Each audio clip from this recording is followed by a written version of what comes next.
सोचो, एक ऐसी चोरी जिसमें दरवाजे पर लॉक लगा था, चाबी किसी के पास नहीं थी और अंदर रखा सारा सामान तबाह हो गया, लेकिन किसी ने अंदर कदम तक नहीं रखा।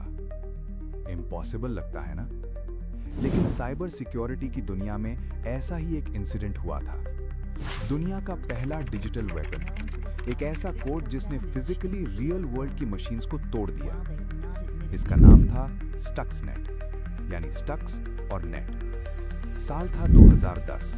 टारगेट था ईरान का सबसे सीक्रेट और सबसे सिक्योर न्यूक्लियर प्लांट। लोग पूछते हैं, इंटरनेट के जमाने में क्या सेफ है? लेकिन क्या होगा अगर मैं आपसे कहूं कि ईरान का वो न्यूक्लियर प्लांट इंटरनेट से कनेक्ट ही नहीं था? ना कोई वाईफाई, ना कोई केबल। तो फिर एक कंप्यूटर वायरस उसके अंदर गया कैसे? आज टेक डिटेक्टिव की इस केस फाइल में हम एक्सपोज करेंगे दुनिया के सबसे खतरनाक साइबर अटैक को।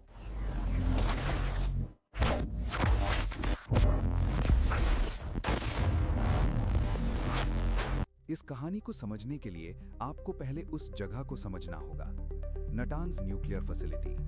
जमीन के 30 फीट नीचे मोटी कंक्रीट की दीवारों से ढकी हुई एक ऐसी जगह जिसे बॉम्ब गिराकर भी उड़ाना मुश्किल था। यहां ईरान अपने न्यूक्लियर वेपन्स के लिए यूरेनियम प्यूरिफाई कर रहा था। इस फैसिलिटी के अंदर हजारों लंबी लंबी मशीनें लगी थीं, जिन्हें सेंट्रीफ्यूजेस कहते हैं। ये मशीनें साउंड की स्पीड से घूमती हैं। अमेरिका और इजराइल को डर था कि अगर ईरान ने बॉम्ब बना लिया तो तबाही मच जाएगी। लेकिन प्रॉब्लम ये थी कि नटांज एक एयर गैप्ड सिस्टम था। एयर गैप्ड का मतलब होता है नेटवर्क का बाहरी दुनिया से कोई कनेक्शन ना होना।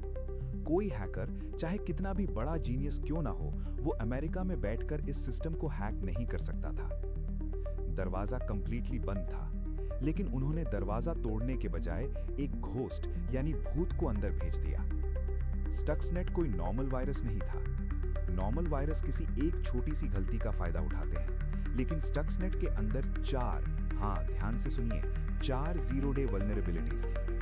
जीरो डे का मतलब होता है सॉफ्टवेयर में एक ऐसी खामी जिसके बारे में दुनिया में किसी को नहीं पता, खुद उस कंपनी को भी नहीं जिसने वो सॉफ्टवेयर बनाया है। एक जीरो डे ढूंढने में हैकर्स को महीनों लग जाते हैं और ब्लैक मार्केट में इसकी कीमत मिलियंस ऑफ डॉलर्स होती है।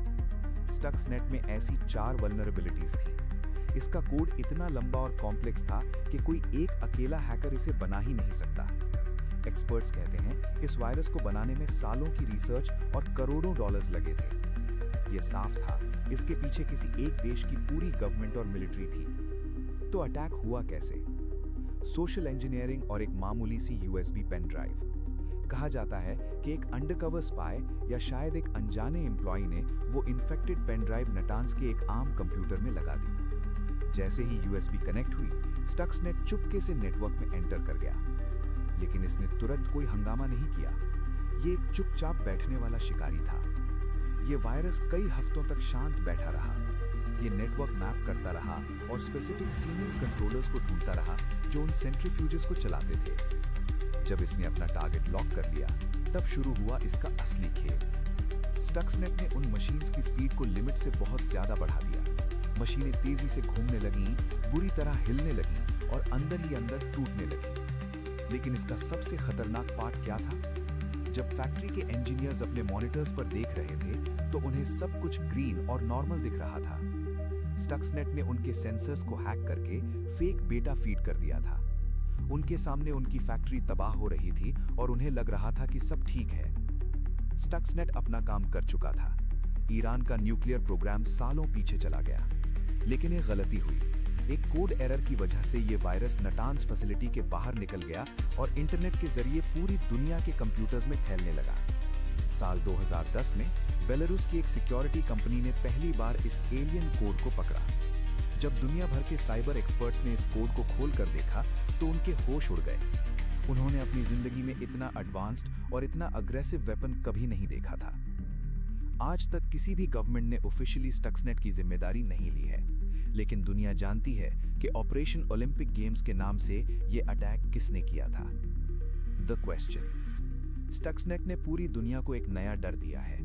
अगर एक वायरस से फिजिकल फैक्ट्री तबाह हो सकती है, तो सोचिए आपके शहर का पावर ग्रिड, आपकी हॉस्पिटल्स की मशीन्स या हवा में उड़ता हुआ एरोप्लेन क्या सच में सेफ है?